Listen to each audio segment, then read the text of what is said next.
Joining me now to discuss is Arizona Senate candidate and retired U.S. Air Force Major General Mick McGuire. And, sir, it's great to have you here. Thanks for having me, Guy. Good evening. Let's start with Mariupol. It appears that it is likely to fall. We hope that doesn't happen, but that's how it would appear to be shaping up. If that were to transpire as expected, what would the military implications be? Well, the situation in the east and the south has been much different than what happened in the north around Kyiv.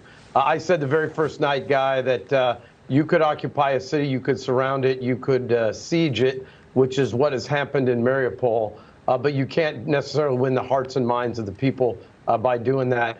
Unfortunately, the protracted nature of this, since we were so disjointed in our response initially in terms of getting them weapons, has led to the Russians having what I would call a greater advantage in the east and south because of their proximity to Russia.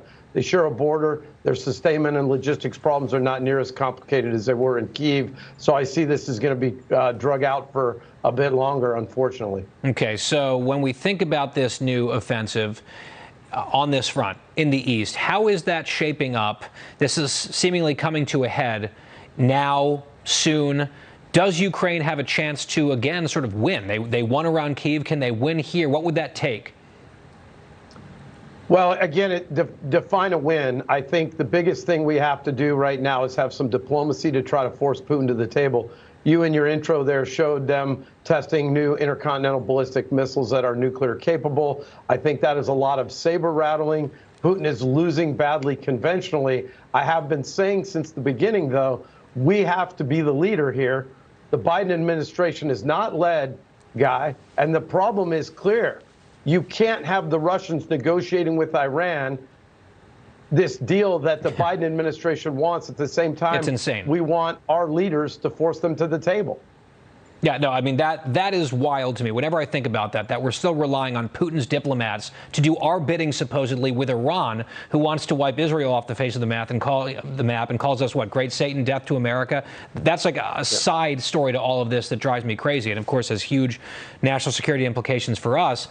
In Ukraine, though, you said define a victory. I feel like a lot of Ukrainians feel like they are kind of winning this thing, and they're very hostile to the idea of ceding any territory to the Russians. Right. This is the challenge now. You have a stronger percentage of ethnic Russians in that Far East Donbass region, and they've had this hold on Mariupol while all the focus has been on Kyiv. They've liberated Kyiv very successfully, but now they have to push the Russians out of entrenched positions with a population that's been starved of power and food for some time.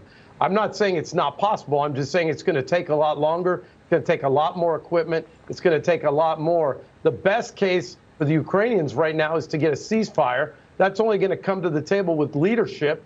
And unfortunately, you mentioned at the top, I'm running for the U.S. Senate. The radical left is not providing the kind of leadership this nation or world needs, and it put us in this situation.